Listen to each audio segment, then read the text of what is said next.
Hi everyone. Well, I think we can probably all agree that there is something about the arrival of spring that inspires us to take time to reset for new beginnings. That we have the days that are opening up with extra daylight, and that just gives us more time and hopefully a bit more energy.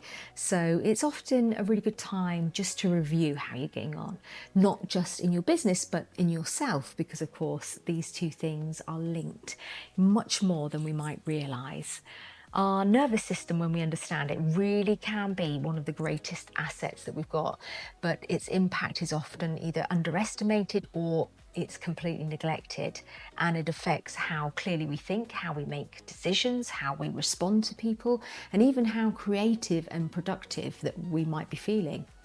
But most of us may only notice our nervous system when things are starting to go wrong. So, how can we find ways to protect our nervous system?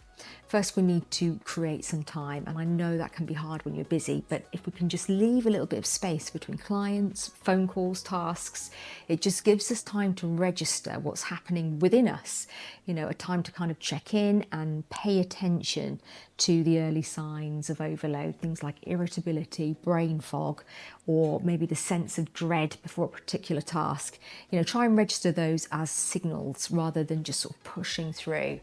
Finding time and space to allow ourselves to think clearly is obviously going to have a positive impact on all areas of our life. And so, it's really worth investing that time. And many people who are self-employed also end up kind of carrying the load of everything mentally. It's all up in the mind, which can become completely exhausting. And so it's important to remind yourself that things like fluctuating income and quiet weeks are not personal failure. It's just how it is sometimes. And maybe you're somebody who works on your own. So just see if there's one other person that you can check in with when things like, money feels tight or the future's not clear. Because often those sort of triggers of stress, cause us to want to isolate, but the isolation amplifies the stress. And so just connecting with somebody you trust can just help ground back into reality what's happening. And connection is also something that really helps support our nervous system and just bring back a sense of balance. Another area that is really important is rest. Rest is not laziness. It's essential, and it's essential that we allow the nervous system to reset rather than to stay in stress mode, which is like having the car stuck in a high gear.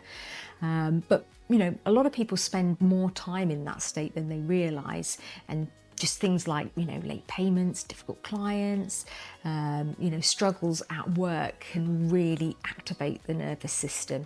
So again, learning to recognize the signs that you're stressed, and importantly, what steps can you do to kind of calm yourself back down and bring yourself back into a regulated state is key.